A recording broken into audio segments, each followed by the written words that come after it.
Salam kekasih Tuhan, bertemu kembali dengan saya pada pembacaan firman. Semoga Bapak Ibu sehat selalu dalam lindungan Tuhan. Sebelum membaca firman, kita berdoa terlebih dahulu. Tetapi hikmat yang dari atas adalah pertama-tama murni, selanjutnya pendamai, peramah, penurut, penuh belas kasihan, dan buah-buah yang baik, tidak memihak dan tidak munafik. Urapi kami ya Allah Roh Kudus dengan seluruh pendengar yang mendengarkan firman. Terangi hati dan pikiran kami saat membaca firman ini. Kami mulai pembacaan firman hanya di dalam nama Tuhan Yesus yang maha dahsyat, maha ajaib, maha mulia, maha suci. Haleluya. Amin. 1 Petrus 2. Yesus Kristus batu penjuru. Karena itu buanglah segala kejahatan, segala tipu muslihat dan segala macam kemunafikan, kedengkian dan fitnah, dan jadilah sama seperti bayi yang baru lahir, yang selalu ingin akan air susu yang murni dan yang rohani, supaya olehnya kamu bertumbuh dan beroleh keselamatan. Jika kamu benar-benar telah mengecap kebaikan Tuhan dan datanglah kepadanya, batu yang hidup itu yang memang dibuang oleh manusia, tetapi yang dipilih dan dihormat di hadirat Allah. Dan biarlah kamu juga dipergunakan sebagai batu hidup untuk pembangunan suatu rencana rohani, bagi suatu imamat kudus, untuk mempersembahkan persembahan rohani yang karena Yesus Kristus berkenan kepada Allah. Sebab ada tertulis dalam kitab suci, sesungguhnya aku meletakkan di Sion sebuah batu yang terpilih, sebuah batu penjuru yang mahal, dan siapa yang percaya kepadanya tidak akan dipermalukan.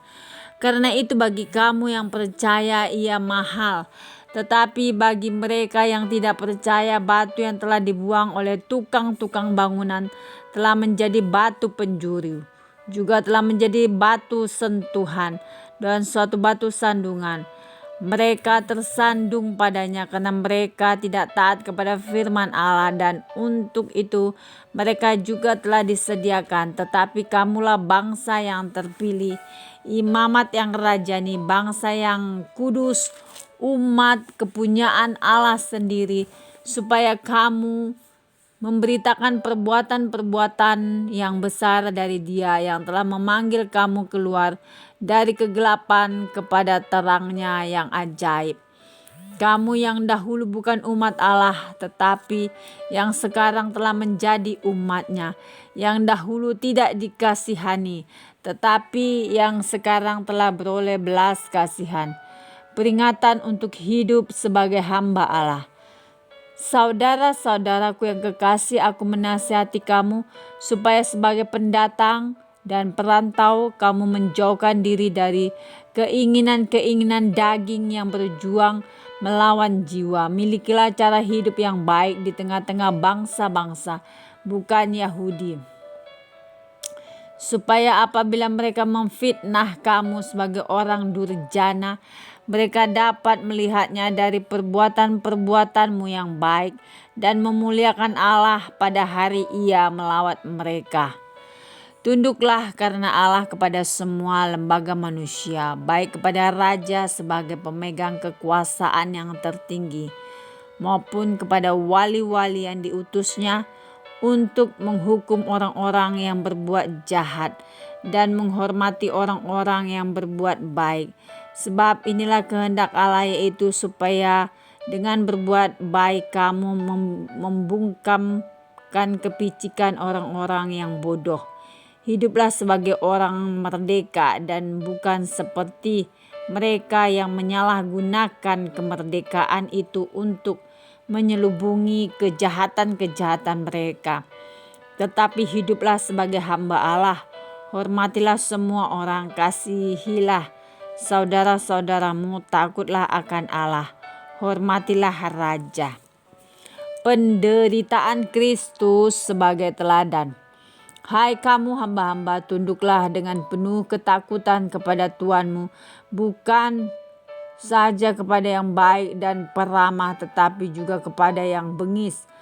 Sebab adalah kasih karunia jika seorang karena sadar akan kehendak Allah menanggung penderitaan yang tidak harus ia tanggung. Sebab dapatkah disebut pujian jika kamu menderita pukulan karena kamu berbuat dosa?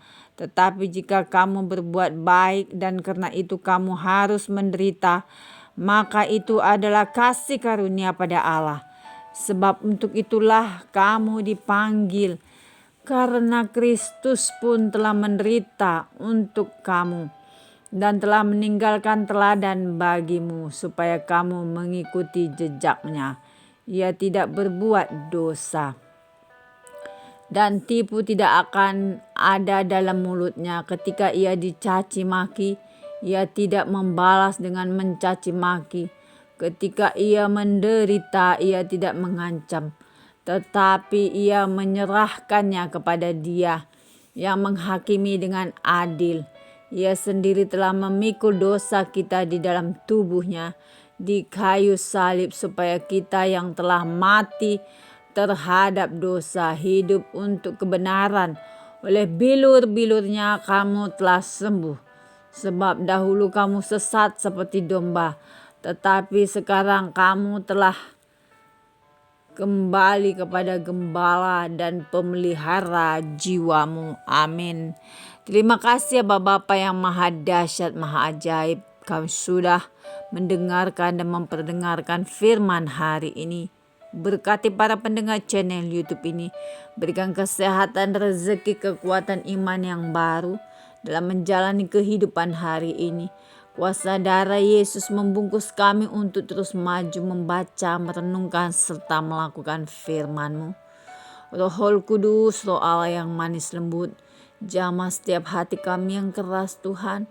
Ajar kami Tuhan agar kami mengalami kasih mula-mula dari surga, agar kami tidak mundur atau tidak mati rohani ya Tuhan. Bimbing kami di jalan terang-Mu ya Roh Kudus. Immanuel El Shaddai. Haleluya. Amin.